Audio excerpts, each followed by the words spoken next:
Hi friends, ഇന്ന് മധുര special ജിഗർത്തണ്ടയാണ് തയ്യാറാക്കാൻ പോകുന്നത്. അപ്പോൾ അതിന് വേണ്ടുന്ന ഇൻഗ്രീഡിയൻസ് ഒക്കെ കുറച്ച് സ്പെഷ്യലാണ്. അപ്പോൾ അതിൻ്റെ ഡിസ്ക്രിപ്ഷനിൽ കൊടുക്കുന്നുണ്ട്. അതുപോലെ തന്നെ എൻ്റെ ചാനൽ ഫസ്റ്റ് ടൈം ആണ് വരുന്നതെങ്കിൽ സബ്സ്ക്രൈബ് ചെയ്യാനും മറക്കരുതേ. അപ്പോൾ കൊച്ചു കുട്ടികൾക്കും വലിയവർക്കൊക്കെ ഒരേപോലെ ഇഷ്ടമുള്ള ഒരു ഡ്രിങ്കാണ്. എല്ലാവരും ട്രൈ ചെയ്ത് നോക്കണം. അപ്പോൾ ഇനി നമുക്ക് നമ്മുടെ വീഡിയോയിലോട്ട് കടക്കാം. എപ്പോഴും ജിഗർതണ്ട ഉണ്ടാക്കുന്നതിന് ആദ്യമായിട്ട് എടുക്കേണ്ടുന്ന ഒന്നാണ് ഈ ബദാം പിസിൻ. ബദാം പിസിൻ എന്ന് പറഞ്ഞാൽ നമ്മുടെ ആൽമണ്ടിൻ്റെ ഗമ്മാണ്, അതിൻ്റെ മരത്തിൽ നിന്ന് വരുന്ന കറ. അപ്പോൾ ഇത് നല്ല ഡ്രൈ ആയിട്ടാണ് ഇരിക്കുന്നത്. ഇത് നമുക്കൊരു 7 to 8 hours ഒന്ന് സോക്ക് ചെയ്ത് കുതിർത്ത് വെച്ചതിന് ശേഷം, അപ്പോൾ ഇത് ആദ്യം ഉണ്ടാക്കുന്നതിന് മുമ്പ് നമ്മളിത് കുതിർക്കാനായിട്ട് വെക്കണം. ഒരു 7 to 8 hours വരും ഇതൊന്ന് കുതിർന്ന് വരാനായിട്ട്. ഇതിപ്പോൾ ഒരു 1 hour കഴിഞ്ഞതിന് ശേഷം നിങ്ങൾക്ക് കാണാൻ വേണ്ടിയിട്ടൊന്ന് കാണിക്കുന്നതേ ഉള്ളൂ കേട്ടോ. ഇത്രേ ആയിട്ടുള്ളൂ. ഇങ്ങനെയല്ല, നല്ല തരിയായിട്ട് വരണം.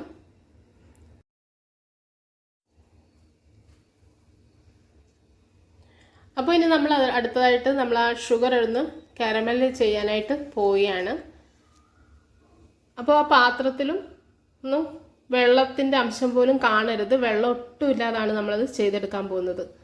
അപ്പോൾ ആ ബ്രൗൺ കളറ് ആവുന്നതിനൊക്കെ വളരെ ഹെൽപ്പ് ചെയ്യും. വെള്ളം ഇല്ലാതെ ചെയ്യുന്നതാണ് എപ്പോഴും നല്ലത്. അതുപോലെ തന്നെ തീ നന്നായിട്ട് കുറച്ച് വേണം ചെയ്യാൻ, അല്ലെങ്കിൽ അതിനൊരു കയ്പ്പ് ചെവ വരും. അതുകൂടി നമ്മൾ ശ്രദ്ധിക്കണം. അപ്പോൾ നന്നായിട്ടൊന്ന് ഇതായി വന്നിട്ടുണ്ട്, മെൽറ്റായി വന്നിട്ടുണ്ട്. അതേപോലെ ഒരു കാര്യം ശ്രദ്ധിക്കേണ്ടുന്നത്, നമ്മളിതിലേക്ക് കുറച്ച് വെള്ളം ഒഴിച്ച് കൊടുക്കുന്നുണ്ട്. ആ വെള്ളം ഒഴിച്ച് കൊടുക്കുന്ന സമയത്ത് നമ്മൾ സ്റ്റൗ എപ്പോഴും സ്വിച്ച് ഓഫ് ചെയ്തതിന് ശേഷം മാത്രമേ നമ്മൾ വെള്ളം ഒഴിച്ച് കൊടുക്കാവുള്ളൂ. അല്ലെങ്കിൽ അതേപോലെ തന്നെ വെള്ളം ഒഴിക്കുകയാണെങ്കിൽ ഇതെല്ലാം കൂടെ കട്ടയായിട്ട് പോകും. അപ്പോൾ സ്റ്റൗ സ്വിച്ച് ഓഫ് ചെയ്തതിന് ശേഷം കുറച്ച് വെള്ളം ഞാൻ ഒഴിച്ച് കൊടുക്കാൻ പോവുകയാണ്.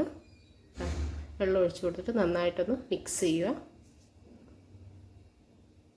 അപ്പം നന്നായിട്ടൊന്ന് പതഞ്ഞ് വന്നിട്ടുണ്ട്.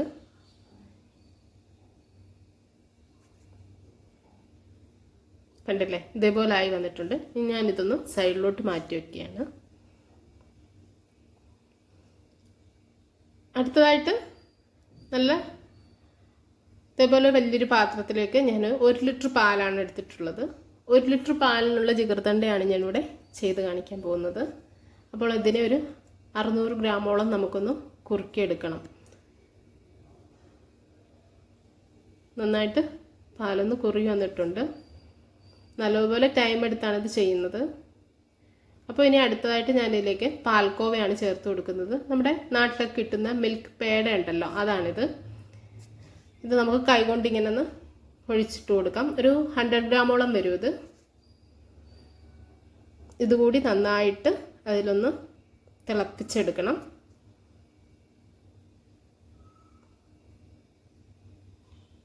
അപ്പോൾ ഇനി അടുത്തതായിട്ട് ആ കാരമലൈസ് ചെയ്ത് വെച്ചിട്ടുള്ള ഷുഗറാണ്, അതുകൂടി ആഡ് ചെയ്ത് കൊടുക്കുകയാണ് കേട്ടോ.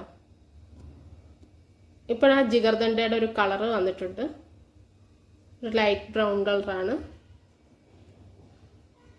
ഒരു 5 minutes അതൊന്ന് കുറുകി വരട്ടെ. അപ്പോൾ നമുക്ക് സ്റ്റൗ സ്വിച്ച് ഓഫ് ചെയ്ത് വെക്കാം. ഞാൻ സ്റ്റൗ സ്വിച്ച് ഓഫ് ചെയ്തു. അടുത്തതായിട്ട് ഈ പാല് കുറച്ചെടുത്ത് ഞാനൊന്ന് ഫ്രീസറിൽ വെച്ചൊന്ന് ഐസാക്കി എടുക്കാൻ പോവുകയാണ്. കുറച്ച് മതി.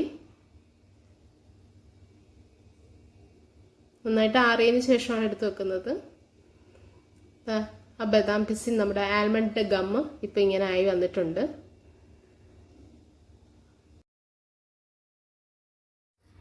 അപ്പം നമുക്ക് നമ്മുടെ ജിഗർതണ്ട തയ്യാറാക്കിയെടുക്കാം. 3 ടീസ്പൂൺ ബദാം പിസിനാണ് ഞാൻ ഇട്ട് കൊടുക്കുന്നത്. അതിനുശേഷം നന്നാറി സർബത്ത് 1 ടേബിൾ സ്പൂൺ ഒഴിച്ചു കൊടുക്കുകയാണ് ചെയ്യുന്നത്. ഇനി നമുക്ക് അടുത്തതായിട്ട് ആ തണുപ്പിച്ച് വെച്ചിട്ടുള്ള പാൽ കൂടി അതിലേക്ക് ചേർത്ത് കൊടുക്കാം.